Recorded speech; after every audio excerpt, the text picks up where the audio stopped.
নমস্কার, আমি সহেলি। আপনারা দেখছেন সহেলি রান্নাঘর। আজকের ভিডিওটা খুব মজাদার হতে চলেছে। প্রথম থেকে শেষ পর্যন্ত দেখবেন, আশা করি খুব ভালো লাগবে। তো চলুন, আমি আর ফুটফুটি যাচ্ছি কচু পাতা আনতে। তো বেরিয়ে পড়েছি কচু পাতা আনতে। বাড়ির পাশে মাঠে একটা বাগানে অনেক কচু পাতা হয়েছে। এই জল পড়ে নতুন নতুন কচি কচি কচু পাতা হয়েছে, খুব সুন্দর লাগছে দেখতে। এখান থেকে কিছু কচু পাতা তুলে নেবো, ছোট ছোট দেখে, বেশি বড় আমি নেবো না, মিডিয়াম সাইজ নিলেই হবে। তো চলুন কটা কচু পাতা নিয়ে নিই। দেখুন কত সুন্দর, এই বর্ষাকালে সব গাছগুলো জল পেয়ে আনন্দে পুরো সবুজ হয়ে গেছে। কি ভালো লাগছে না বলুন? খুব সুন্দর। এদিকে ফুটফুটি ছুটি ছুটি পাতাগুলো আমাকে দেখাচ্ছে, মিমি এটা নাও, মিমি এটা নাও। ওরটা নিচ্ছে না বলে ও রাগ হচ্ছে। তো আমি বেছে বেছে ভালো দেখে নিচ্ছি। ও যত ছোট ছোট সেইগুলোই দেখাচ্ছে, মিমি এটা নাও, নিচ্ছে না বলে রেগে যাচ্ছে। তো চলুন, সবগুলো পাতা নেওয়া হয়ে গেছে, এই 10-12টা মতো নিয়ে নিয়েছি আমি। তো চলুন বাড়ি চলে যাচ্ছি। তো এবার চলে এসেছি রান্নাঘরে, পাতাগুলো ধুয়ে পরিষ্কার করে নিয়ে চলে এসেছি। এবার পাতার যে ডাঁটিগুলো আছে হালকা হালকা করে আমি চাকুর সাহায্যে কেটে নেবো, কারণ ডাঁটিগুলো দিলে ভাঁজটা ভালো হবে না। তো আশা করি আপনারা বুঝতে পারছেন আমি কচু পাতা দিয়ে কী বানাবো। কচু পাতার রোল করে যে বানায় না খাবারটা, পকোড়া টাইপের, ওটাই বানাবো। তো নামটা আমি জানি না, বাট আপনারা কমেন্ট করে বলবেন এটার কী নাম। তো আমি ওটাই বানানোর চেষ্টা করছি। সব কচু পাতা ডান্ডিগুলো কেটে নিয়েছি। এখানে নিয়ে নিয়েছিলাম 150 গ্রাম মতন বেসন, নিয়ে নিলাম সাদা নুন, বিট নুন, গোলমরিচের গুঁড়ো, আর দিয়ে দিচ্ছি হলুদের গুঁড়ো 2 চামচ মতো দিয়ে দিয়েছি। ছুটি মানে হাফ চামচ করে হবে, 1 চামচ। আর লঙ্কার গুঁড়ো দিয়ে দিলাম 2 চামচ। ঝালটা একটু বেশি দেবেন, আপনারা চাইলে কাঁচা লঙ্কা বাটাও দিতে পারেন। তো আমি এখানে গোলমরিচ দিয়েছি, আর দিয়ে দিলাম তেঁতুলের পাল্প। তো তেঁতুলটা অবশ্যই দেবেন, না হলে কিন্তু গলা ধরতে পারে, তাই জন্য তেঁতুল দিয়ে দিয়েছি। আপনারা চাইলে টক দইও ব্যবহার করতে পারেন। তেঁতুল যদি না ব্যবহার করেন তো টক দই দিয়েও বানাতে পারেন, সেম প্রসেসে। দিয়ে অল্প অল্প জল দিয়ে একটা থকথকে ব্যাটার তৈরি করে নেবেন, ভালো করে মিক্স আপ করে। তো এর মধ্যে আমচুরও পাউডার দিয়েছি আমি, দিয়ে ভালো করে মিক্স আপ করে নিচ্ছি। দেখুন এরকম ব্যাটারটা করবেন, বেশি পাতলাও না বেশি গাঢ়ও না। এবার কচু পাতাটা নিয়ে নিলাম, নিয়ে হাতে গ্লাভস পরে নিয়েছি, কারণ এর মধ্যে বেশি করে লঙ্কা দেওয়া আছে, ঝাল হতে পারে, হাতে হাত জ্বালা করতে পারে।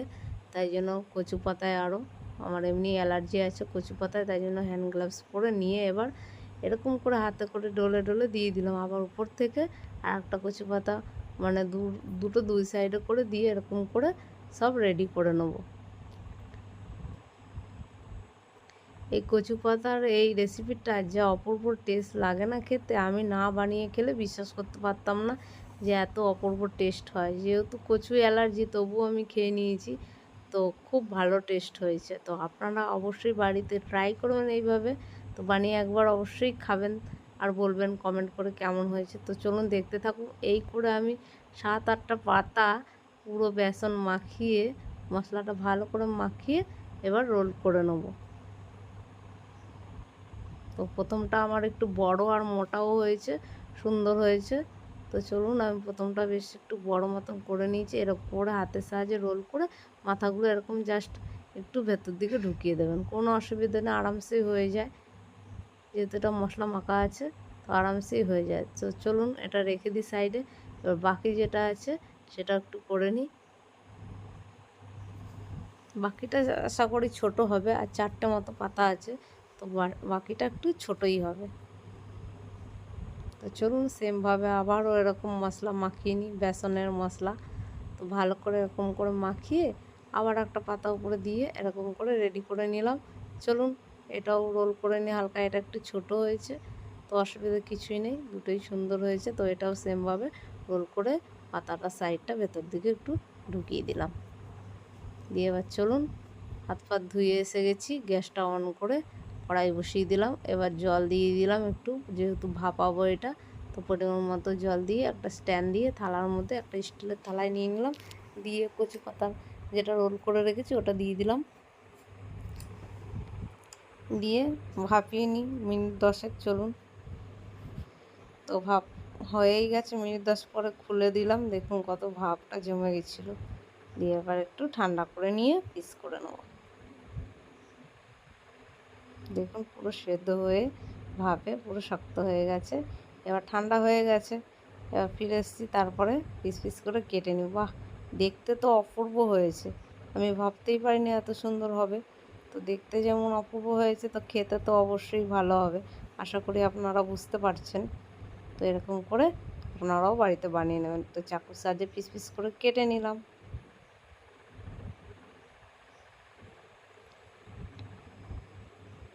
তো চলুন তুলে নিই একটা প্লেটে। তার আগে দিয়ে দিচ্ছি একটু সাদা তিল। আপনারা চাইলে তিলটা আগেও দিতে পারতেন, আমি তো পরে দিয়ে দিলাম। তো ভাজার সময় একটু তিলটা উঠে গেছিলো, তো আপনারা চাইলে অবশ্যই আগে দিয়ে দেবেন। এই সময় দিলে অসুবিধা নেই, আর ভাপানোর আগে যদি রোলের উপর করে দিতেন ভালো হতো।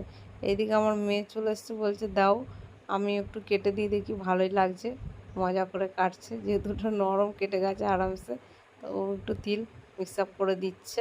ওরগুলো বলছে আমার এটা ছোট ছোট হয়েছে, তো আমারই এটা।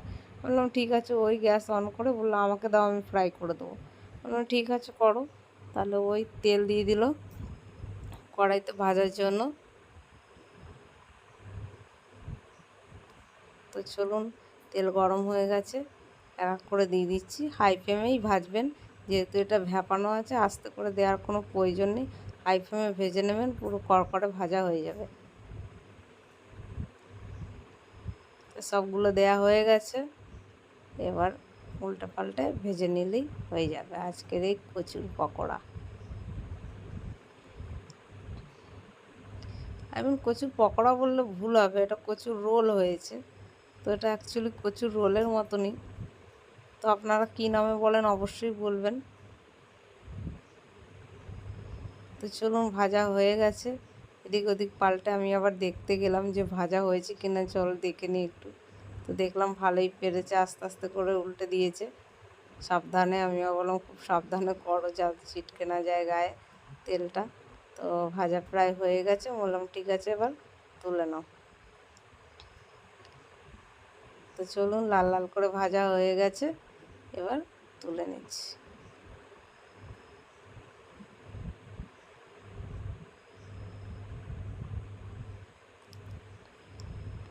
সবগুলো তুলে নিলাম, এবার বাকি যেগুলো ছিল সেগুলো দিয়ে দিচ্ছে তেলে, ভাজা হতে থাক। তো সবগুলো দেয়া হয়ে গেছে, চলুন ওটা ভাজা হতে থাক। এইদিকে উনি টেস্ট করে দেখছে কতটা টেস্ট, যেহেতু উনি কচু কোনো দিন খায়নি, তো খেয়ে বলছে খুব ভালো হয়েছে, টেস্টি হয়েছে। জিনিসটা দেখেই ওর ভালো লেগে গেছে যে এত সুন্দর কচু দিয়ে একটা রেসিপি হয়, কচু পাতা দিয়ে জানতাম না তো। তো চলুন, সেকেন্ড ব্যাচ ভেজে আমি সব কটা তুলে নিয়েছি, এবার আপনাদের দেখাচ্ছি কত সুন্দর হয়েছে আর খেতে কেমন হয়েছে অবশ্যই আপনাদের জানাবো।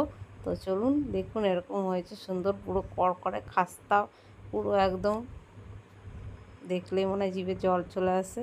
যে কচু দিয়ে এত সুন্দর একটা রেসিপি হতে পারে, সেটা ভাবার বিষয়, না খেলে বুঝতে পারতাম না। তো অবশ্যই কমেন্ট করে বলবেন আজকের ভিডিওটা কেমন লাগলো। ভালো লাগলে একটা লাইক করে দেবেন। তো আজকের মতো টাটা, সবাই ভালো থাকবেন।